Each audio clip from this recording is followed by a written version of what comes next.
Good. Hi, this is Kim. And Garrett. And today we're gonna make shit.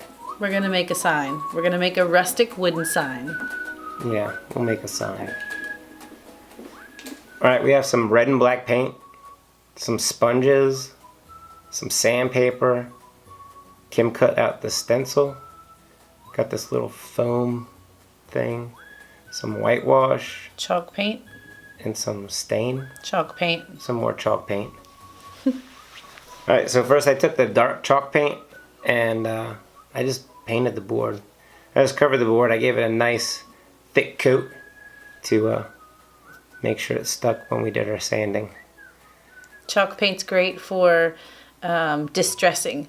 So as you'll see, we'll use 2 layers of chalk paint so that we can sand and distress. Yeah, make sure you get the edges. I forgot the edges at first. Alright, this is the white chalk paint by Waverly. And you're just covering the whole board a second time. Yeah, lesson learned. Don't go as thick in the areas that you want to sand. Keep it thick. Keep it thick. But keep it thick in the middle. Everybody likes it thick in the middle. Alright. You gotta come back in with a wet brush. It's getting too dry. It's pulling it back off. It's pulling it off, babe! It's pulling it off. Don't let it pull it off. Alright, we did a lot of sanding. By we, I mean I did a lot of sanding. Distressing. That's distressing. I did a lot of distressing. Should I be recording you? Oh, it's not recording? It is. That was just to stress him out a little bit because that's part of the fun. She was stressing the distressor. And we let it dry for about an hour before we started our sanding. Yeah, it was about an hour. Alright, I had to wipe it clean because I'm getting ready to put the stencil down. Peel back the edge. Then we try to line up the edge with the edge of the board. And we tried to roll it out.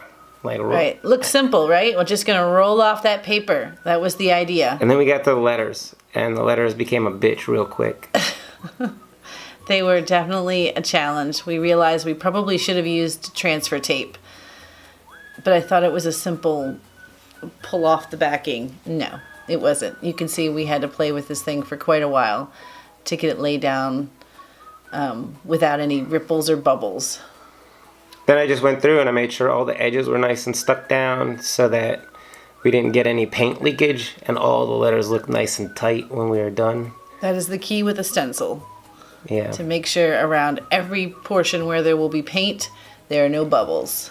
And then I just kind of dabbed it so that I didn't get all those crazy looking stroke marks in there from the brush.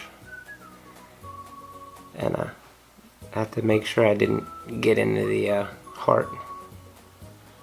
And here I did want the stroke marks. I thought that was part of the rustic look. So mine has less dabbing, more swiping going on. And again, it's tricky to make sure that I didn't touch that black. And then we had to wait just a minute or two for the paint to dry slightly before we pulled off the stencil.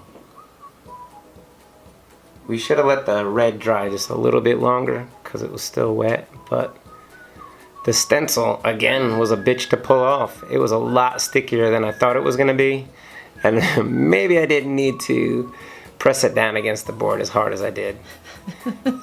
Maybe towards the edges. Yeah, I did the whole stencil, and it was really hard to get up, but during that process, somehow I stuck my hand in some red paint, ended up on the board, but nothing a little sandpaper couldn't fix. Yep, Garrett sanded it right out. I distressed it some more. Otherwise, the sign turned out great, and I love doing things with Kim, and we'll make some more shit later on.